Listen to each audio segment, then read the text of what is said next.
Bonjour à vous, les amis de Dieu, les amis de la face divine. J'espère que vous allez bien et très bien. Vous êtes sous la bénédiction divine et Dieu veille sur chacun de vous. Je vous remercie particulièrement. Nous venons de faire un peu plus d'1 an dans notre marche vers la foi véritable, vers la foi justificatrice, vers la foi vivante, vers la foi agissante.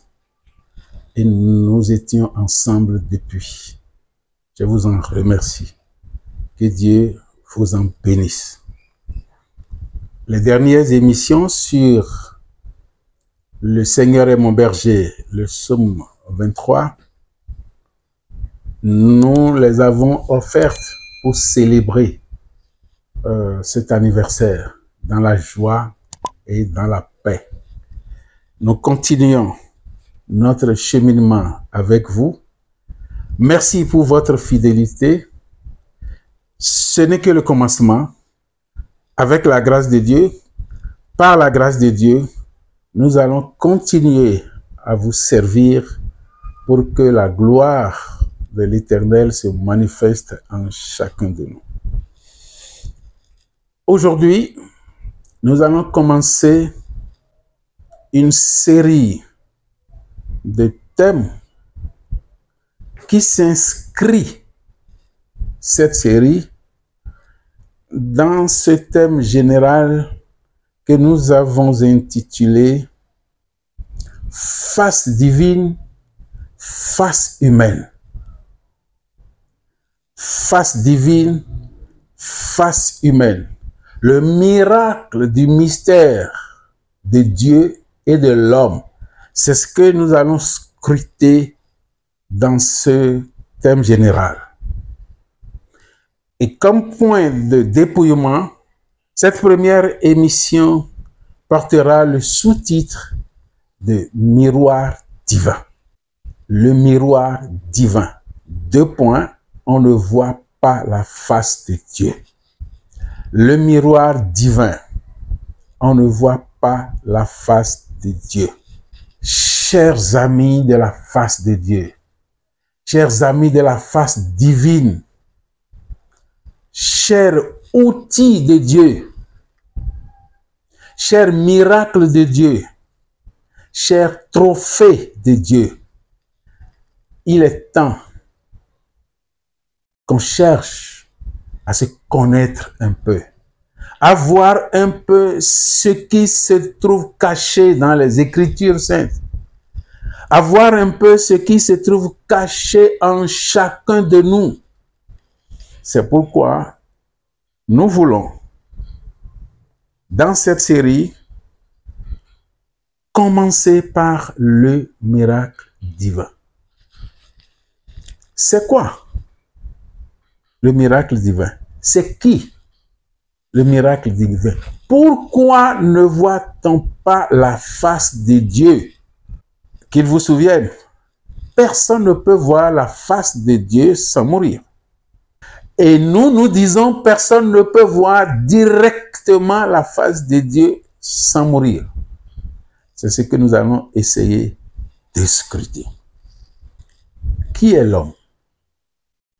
L'homme est un miroir pour son prochain. Il est le miroir de Dieu. Il est ce qu'on appelle le miroir divin. Pourquoi? Il ne peut se contempler. Toi, tu ne peux pas te contempler. Et pourtant, tu peux contempler celui qui est en face de toi. Sais-tu pourquoi? C'est de ça que nous allons parler. Mon cher ami, ta face est sacrée. Le sais-tu? Ta face est sacrée. Je te le répète encore une fois. Ta face à toi est sacrée.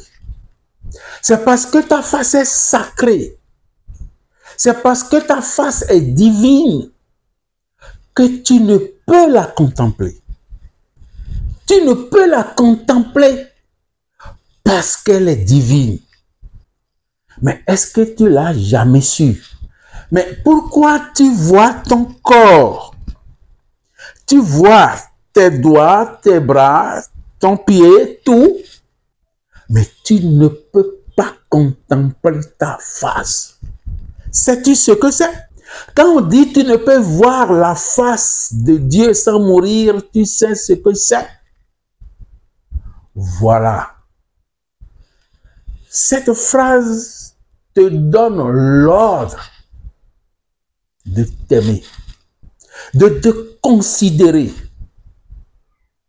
de considérer la valeur que Dieu a mise en toi, de considérer l'humanité qui te fait, de considérer la divinité qui te fait, de considérer le divin que tu es. Voilà les raisons pour lesquelles tu ne peux pas te contempler. C'est ce qu'on appelle l'amour de soi. Soi, S majuscule.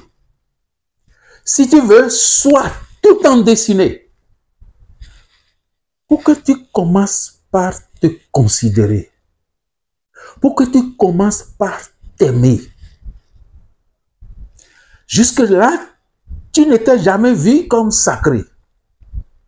Tu entres à l'église, dans ta synagogue, à la mosquée, tu trouves le sacré partout. Oui, tu as raison, mais c'est le sacré que tu es. C'est le sacré qu'est ta face qui te permet de trouver sacré ailleurs. Sinon, tu n'as même pas le sens du sacré. C'est toi qui es sacré. C'est ta face qui est sacrée. Et si ta face est sacrée, tout ton être est sacré. Ton corps est sacré. Ton âme est sacrée. Ton esprit est sacré. Tout ton être est sacré. Et c'est quand tu vas garder l'harmonie et l'équilibre du sacré, de ce sacré, que tu vis dans un bien-être, que tu deviens bien-être. Tu as besoin de cette harmonie et de cet équilibre. Tu as besoin de l'amour de soi. L'amour de soi qui va te guider. L'amour de soi qui sera modèle. On le verra après. Oui, le miroir divin. Le miroir divin. On ne voit pas la face de Dieu. On ne voit pas. Tu connais cette phrase. Mais pour qui cette phrase est prononcée? Pour qui cette phrase est prononcée? Pour Dieu. Pour Dieu. On ne voit pas la face de Dieu sans mourir. Tu ne peux pas voir ta face sans mourir. Tu contempleras ta face, ta propre face, quand tu ne seras plus dans ton corps. Mon cher ami, mais prends au sérieux un tout petit peu ce que nous te disons là. C'est vrai que c'est de la métaphysique. C'est de la métaphysique au premier degré. Mais tu peux la comprendre. Parce qu'il s'agit de toi. Il s'agit de toi. Il s'agit de ta prise en compte. Prends un tout petit peu conscience de ce que tu connais des textes.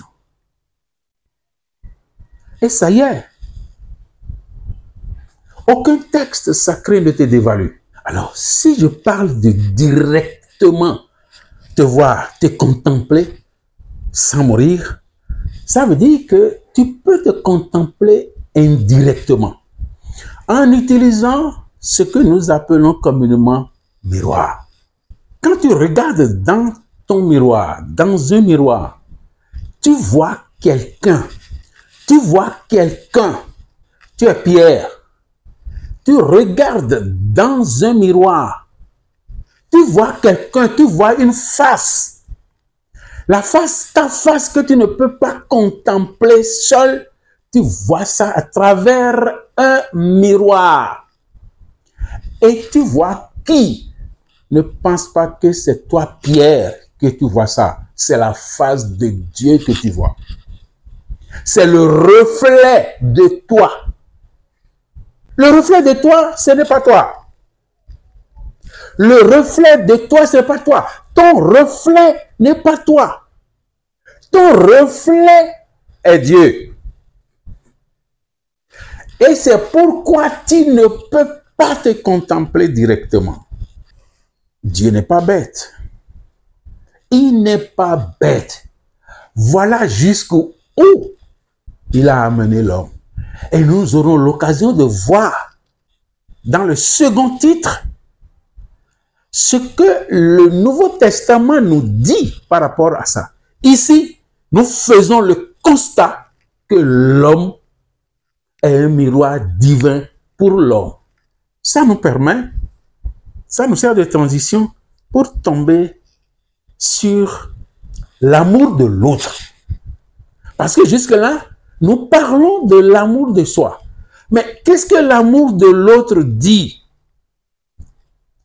L'autre est un sujet de contemplation de Dieu, mon cher ami. L'acceptes-tu? Veux-tu l'accepter? Ce serait bien pour toi, bien pour ta foi. Parce que jusqu'ici, tu n'as jamais considéré l'autre comme toi-même. Tu ne sais pas pourquoi il faut considérer l'autre comme toi-même. Tu ne sais pas et pourtant Dieu te l'avait demandé. Parce que toi-même, tu ne t'es jamais considéré. L'autre est un objet de contemplation de Dieu. Toi-même, tu n'as jamais été contemplation de Dieu. Parce que tu ne te contemples pas directement. Mais tu n'as pas besoin de miroir pour contempler l'autre, ton frère à côté de toi. Ton frère qui est où? Sur un autre continent. Ton frère qui est où? Derrière toi. Ton frère qui est très loin de toi. Ton frère qui est à l'autre bout du monde. Tu n'as pas besoin de miroir pour le contempler. C'est pourquoi il est un sujet de contemplation de Dieu pour toi. Mais si lui est un sujet de contemplation de Dieu pour toi, lui-même ne peut se contempler directement comme toi. Tout à l'heure, tu n'as pas pu te contempler directement et tu ne pourras jamais te contempler directement. C'est ainsi conçu par Dieu. Ce n'est pas moi qui l'invente. Ce ne sont pas les théologiens qui l'inventent. Ce ne sont pas les chercheurs qui l'inventent. Ce ne sont pas les anges qui ont inventé ça. C'est comme ça conçu par Dieu.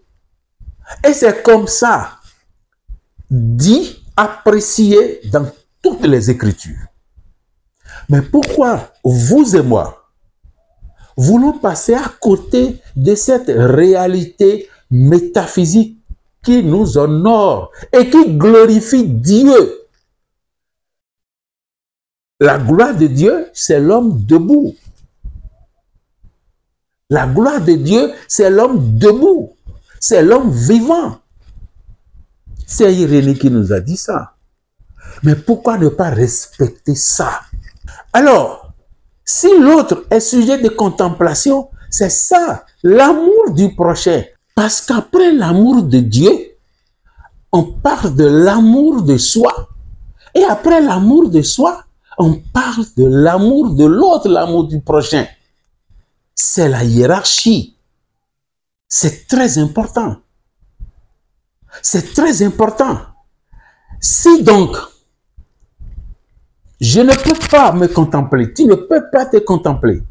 Si donc, l'autre est sujet de contemplation de Dieu pour moi, je suis sujet de contemplation de Dieu pour lui. Dieu nous veut, toi et moi, entre guillemets. Moi, je ne peux pas exister sans lui. Lui ne peut pas exister sans moi. Nous revenons au cadre solidaire de Dieu et nous disons, Dieu n'est pas solitaire, il est solidaire. L'homme n'est pas solitaire, il est solidaire. Qu'est-ce que nous allons retenir dans ce mystère, dans ce miracle du mystère de l'homme et de Dieu? Qu'il vous souvienne, le thème général, face humaine, face divine. Nous sommes en train de scruter le miracle divin. Il faut retenir ceci. Toi, pour te faire aider, pour t'aider, tu dois retenir ceci. Tu ne peux pas te contempler directement. L'autre ne peut pas se contempler directement. Tu peux contempler l'autre directement sans miroir. L'autre peut te contempler directement sans miroir. Or, le grand principe, on ne peut voir la face de Dieu sans mourir. Toi, tu n'arrives pas à voir ta face. L'autre n'arrive pas à voir sa face. Il ne peut voir que ta face. Tu ne peux voir que sa face. Qu'allons-nous déduire? Qu'allons-nous déduire? Dieu nous aime et nous devons nous aimer. Dieu nous aime et nous devons nous aimer. La foi du Christ scandalisateur, le Christ de la foi agissante, la vérité de la foi en la vérité, comprenne qui pourra.